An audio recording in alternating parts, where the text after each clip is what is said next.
నమస్తే welcome to pen power news నేను తరంగిణి ముందుగా బులెటిన్ల హెడ్లైన్స్ చూద్దాం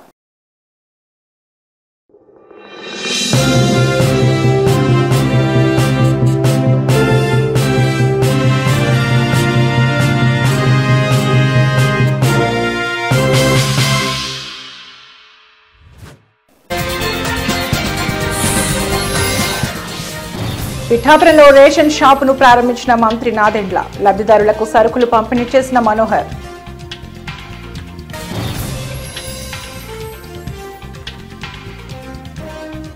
ఆగని రాజన్న కోడెల మృత్యు ఘోష ఈ రోజు మరో 5 కోడెల మృతి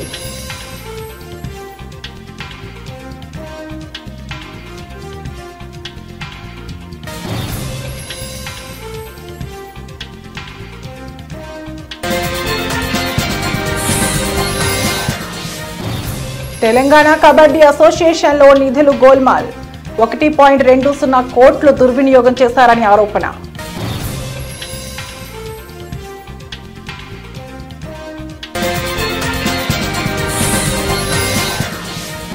పాక్ గూఢచారికి కేరళ ప్రభుత్వ ఆతిథ్యమా యూట్యూబర్ జ్యోతి మల్హోత్రా పర్యటనపై రాజకీయ దుమారం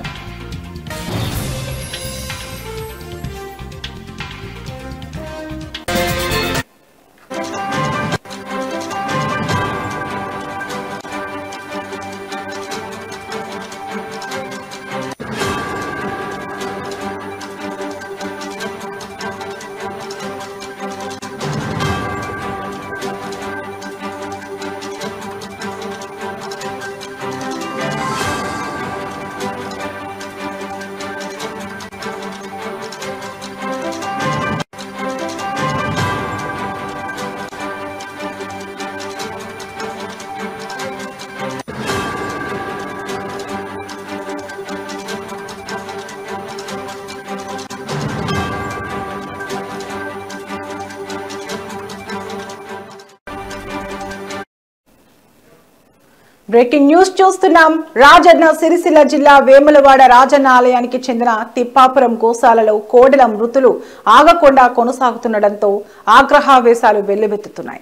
గత కొన్ని రోజులుగా తరచూ కోడెలు మృత్యువాత పడుతున్న ఘటనలపై ప్రజలు తీవ్ర అసంతృప్తి వ్యక్తం చేస్తున్నారు. ఈ రోజు ఉదయం కూడా మరో 5 కోడెలు మృతి చెందగా గత 2 రోజులుగా తీసుకుంటున్న చర్యలు ఫలితం లేకుండానే మృతుల సంఖ్య పెరిగిపోతోంది. గోశాల నిర్వహణపై తీవ్ర అనుమానాలు, నిర్లక్ష్య ఆరోపణలు వెల్లువెత్తుతున్నాయి.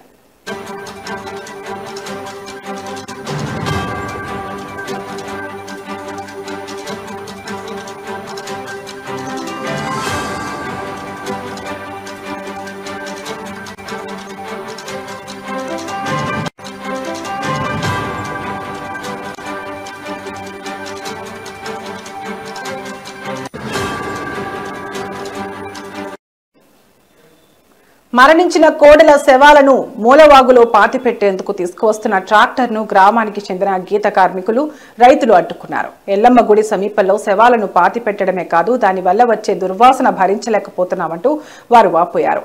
రైతులు మాట్లాడుతూ ఈ గోశాల వల్ల తమ వ్యవసాయ పనులు ప్రభావితమవుతున్నాయని, శవాల వల్ల భూమిలోనూ నీటిలోనూ కలుషితం ఏర్పడుతోందని ఆవేదన వ్యక్తం చేశారు.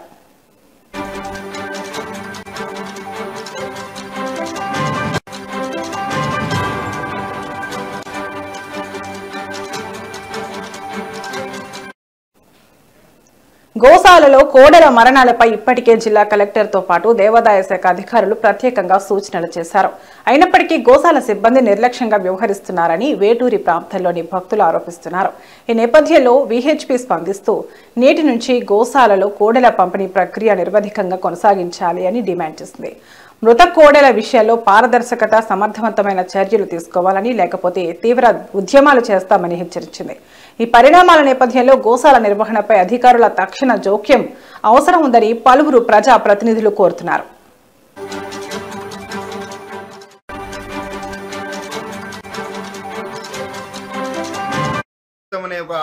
ప్రసిద్ధిగాంచిన సాంప్రదాయం ఈ రాజన్న ఆలయం ఉంది. మరి పేదలు వారి కోరికలు నెరవేరిన వెంటనే మరి కొల్లాలను తీసుకొచ్చి ఈ రాజన్నకు మొక్కులు అప్పచెప్తా ఉంటారు.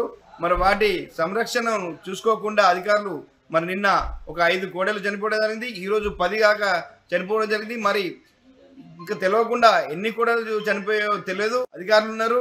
మరి ఈ రాజన్న భక్తులకు ఎలాంటి సౌకర్యం కల్పిస్తారో ప్రజలంతా కూడా అర్థం చేసుకోవచ్చు. మరి కోడ టికెట్ల మీద కోట్ల ఆదాయం వస్తున్నా మరి ఆదాయం ఉన్న శ్రద్ధ ఆ కోడలను రక్షించడంలో ఈ యొక్క ఆలయ అధికారులు మరి వారి యొక్క బాధ్యత ఏందో ప్రజలందరికీ తెలుస్తూ ఉంది. మరి మీరు గతంలో మరి మంత్రి గారు చెప్పారని చెప్పి దేవాదాయ శాఖ మంత్రి గారు చెప్పారని చెప్పి కోడెలను కలయబరాలకు తరలించడం జరిగింది. మరి ఎంత ఘోరం! మరి పేదలు వారి ఆత్మ గౌరవంగా మరి రాజన్నకు నెరవేరిన కోడెలను కట్టేస్తే మీరు కలయబరాలకు జరిగిస్తే వాటిపై మేము బీఆర్ఎస్ పార్టీ పక్షాన నిలదీస్తే ఇంతవరకు స్పందన లేదు. ఒక్క అధికారి కూడా సస్పెండ్ చేయలేదు. మరి ఇప్పుడు కోడెలను వారి యొక్క ఆదాయం వరకే వాడుకుంటున్నారు తప్ప మరి వాటిని సంరక్షించడంలో ఆలయ అధికారులు విఫలమయ్యారు. మరి ఈ బురదమయంగా ఏదైతే కోడెలు ఒక 1200 కోడెలను 600 పట్టే కోడెలలో ఇరుకుగా పెట్టి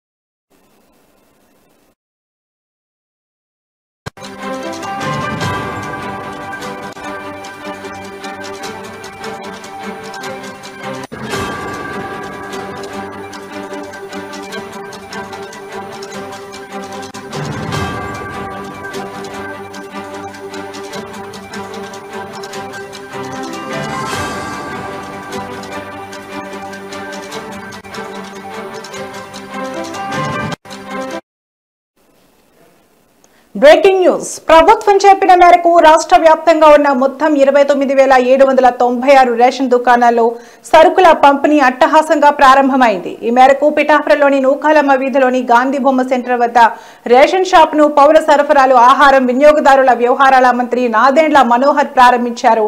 ఈ సందర్భంగా ఆయన మీడియాతో మాట్లాడుతూ రాబోయే రోజుల్లో రేషన్ షాపులను మరింత అభివృద్ధి చేస్తామని తెలిపారు. రేషన్ దుకాణాల వద్ద సీసీ కెమెరాలు ఏర్పాటు చేసి వినియోగదారులకు అన్ని సౌకర్యాలు కల్పిస్తామని పేర్కొన్నారు.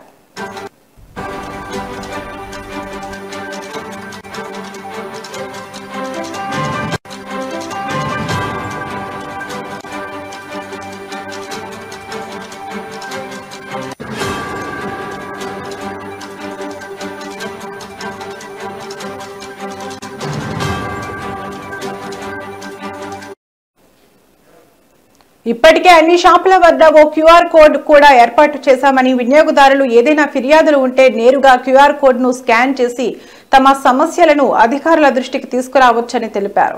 సరైన సమయానికి రేషన్ తెరవకపోయినా, తూకంతో పాటు క్వాలిటీలో ఎలాంటి తేడాలు ఉన్నా, ప్రజలు ఎలాంటి ఫిర్యాదు వచ్చినా వెంటనే ఏమాత్రం ఆలస్యం చేయకుండా డీలర్లపై కఠిన చర్యలు తీసుకుంటామని వార్నింగ్ ఇచ్చారు. ఇక దివ్యాంగులు, వృద్ధుల కోసం సెపరేట్ వాట్సాప్ గ్రూప్ క్రియేట్ చేశామని తెలిపారు.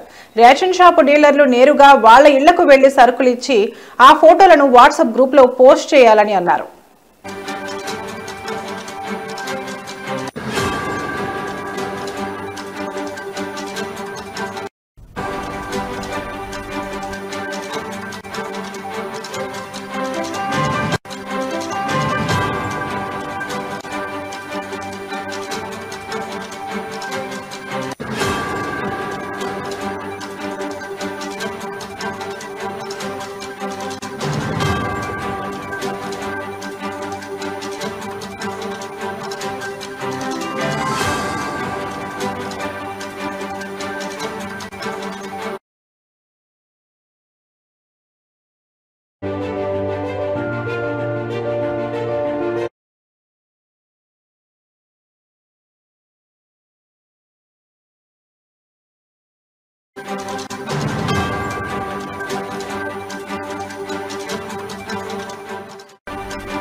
బ్రేకింగ్ న్యూస్ చూస్తున్నాం. తెలంగాణ రాష్ట్ర కబడ్డీ అసోసియేషన్ ను తీవ్ర ఆరోపణలు కకావికలాన్ని సృష్టిస్తున్నాయి.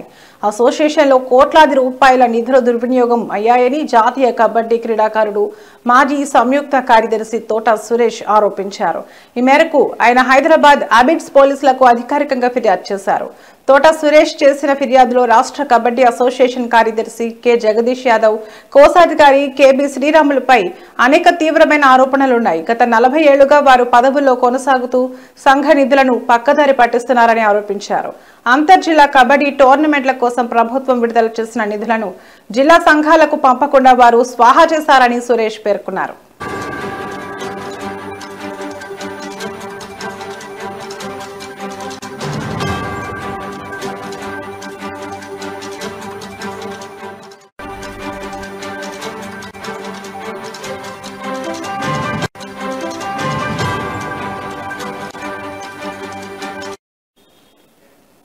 అసోసియేషన్ కు అధికారికంగా ఒకే బ్యాంకు ఖాతా ఉన్నప్పటికీ అదనంగా అనధికారిక ఖాతా ఓపెన్ చేసి దాదాపు 60 లక్షల రూపాయలు విత్డ్రా చేశారని ఆయన ఆరోపించారు. స్పోర్ట్స్ అథారిటీ ఆఫ్ తెలంగాణ అందించిన నిధులను సైతం వీరు దారి మళ్లించారని సురేష్ తెలిపారు. 2021లో సూర్యాపేటలో జరిగిన జూనియర్ నేషనల్ కబడ్డీ టోర్నమెంట్ కోసం విడుదలైన 1.20 కోట్లలో 50 లక్షలను వ్యక్తిగత అవసరాలకు వాడుకున్నారని అన్నారు.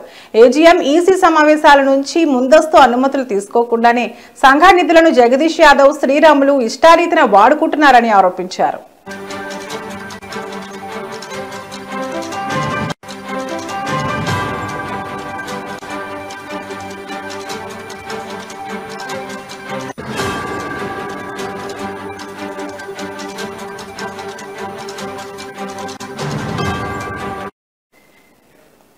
తెలంగాణ ప్రీమియర్ కబడ్డీ లీగ్ కోసం చింతల స్పోర్ట్స్ సంస్థ ఇచ్చిన 20 లక్షల రూపాయల నిధులు కూడా జిల్లా సంఘాలకు ఇవ్వకుండా దుర్వినియోగం చేశారని సురేష్ వివరించారు. ఈ అక్రమాలను ప్రశ్నించినందుకే తనను మహబూబాబాద్ జిల్లా కబడ్డీ అసోసియేషన్ నుండి అన్యాయంగా తొలగించారని సురేష్ ఆవేదన వ్యక్తం చేశారు. తన ఫిర్యాదుతో నిధుల వినియోగంపై పూర్తిస్థాయి దర్యాప్తు జరిపి బాధ్యులపై చర్యలు తీసుకోవాలని ఆయన కోరుతున్నారు.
Breaking news. ఆంధ్రప్రదేశ్ లో రేషన్ దుకాణాల ద్వారా రేషన్ సరుకుల పంపిణీకి శ్రీకారం చుట్టింది కూటమి ప్రభుత్వం. నేడు ప్రజలకు రేషన్ రైస్ పంపిణీ చేశారు. అయితే ఈ వ్యవహారంపై మాజీ సీఎం వైఎస్ జగన్ ఎక్స్ వేదికగా స్పందించారు. డోర్ డెలివరీ విధానాన్ని తొలగించడంపై మండిపడ్డారు. జగన్ మాట్లాడుతూ, చంద్రబాబు, మీకు ప్రజల ఇంటికి అందుతున్న సేవలపై మీకు ఎందుకు కక్ష? మళ్లీ పేదలకు రేషన్ కష్టాలు ఎందుకు తెస్తున్నారు? ప్రభుత్వం అంటే మంచి మనసుతో ఆలోచించి ప్రజల అవస్థలను తీర్చాలి. ప్రజలను కష్టపెట్టడం సబబేనా అని ప్రశ్నించారు.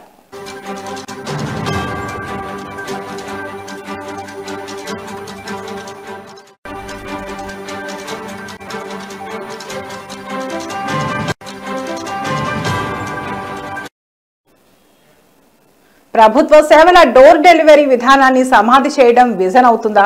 వైసీపీ తీసుకొచ్చిన 9,260 రేషన్ వాహనాలపై ఆధారపడ్డ దాదాపు 20,000 మంది బీసీ, ఎస్సీ, ఎస్టీ, మైనార్టీల పొట్టకొడుతున్నారు. వారి కుటుంబాలను రోడ్డున పడేయడం ఎంతవరకు సమంజసం?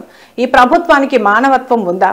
పారదర్శకంగా ఇంటి వద్దకే వచ్చి సేవలు అందిస్తూ వరదలు, విపత్తు సమయాల్లో బాధితులకు మరింతగా సేవలందించిన ఈ వాహనాలను తొలగించడం సరైనదేనా? ఈ సేవలు అందించిన వారిని ఉద్దేశిస్తూ వారు స్మగ్లర్లుగాను, మాఫియా ముఠా సభ్యులుగాను చిత్రీకరించేలా నిన్న మీరు చేసిన వ్యాఖ్యలు ఏమాత్రం సబబుగా లేవని అన్నారు.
Breaking news. పాకిస్తాన్ నిఘా సంస్థలకు దేశ రహస్యాలు చేరవేస్తున్నారన్న ఆరోపణలతో అరెస్టైన యూట్యూబర్ జ్యోతి మల్హోత్రా ఉదంతం కేరళ రాజకీయాల్లో ప్రకంపనలు సృష్టిస్తోంది.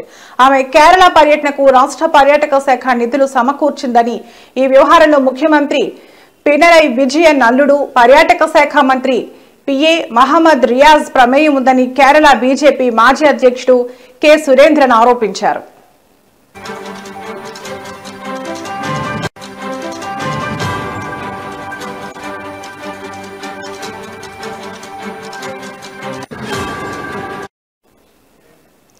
పినరయి విజయన్ అల్లుడు రియాజ్ నేతృత్వంలోని కేరళ పర్యాటక శాఖ పాకిస్తాన్ గూఢచారిగా ఆరోపణలు ఎదుర్కొంటున్న జ్యోతి మల్హోత్రా కన్నూర్ పర్యటనకు స్పాన్సర్ చేసింది.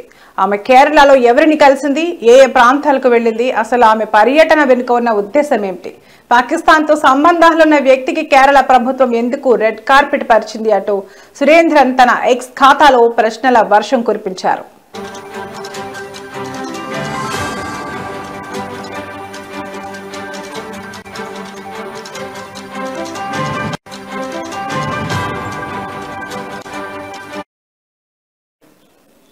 పాకిస్తాన్ నిఘా సంస్థ ఏజెంట్లకు భారతీయ మొబైల్ సిమ్ కార్డులు సరఫరా చేస్తున్నాడన్న ఆరోపణలపై ఖాసిం అనే వ్యక్తిని పోలీసులు ఇటీవల అరెస్ట్ చేశారు. తాజాగా పాకిస్తాన్లోని ఓ వార్తా సంస్థకు ఖాసిం ఇచ్చిన ఇంటర్వ్యూ వీడియో ఒకటి వెలుగులోకి వచ్చింది. ఈ వీడియో ద్వారా ఖాసిం గతంలో పాకిస్తాన్లో పర్యటించినట్లు అధికారులు ధృవీకరించారు.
ఇవి ఇప్పటివరకు ఉన్న బులెటిన్ అప్డేట్స్. మరో బులెటిన్లో మళ్ళీ కలుద్దాం. నమస్తే.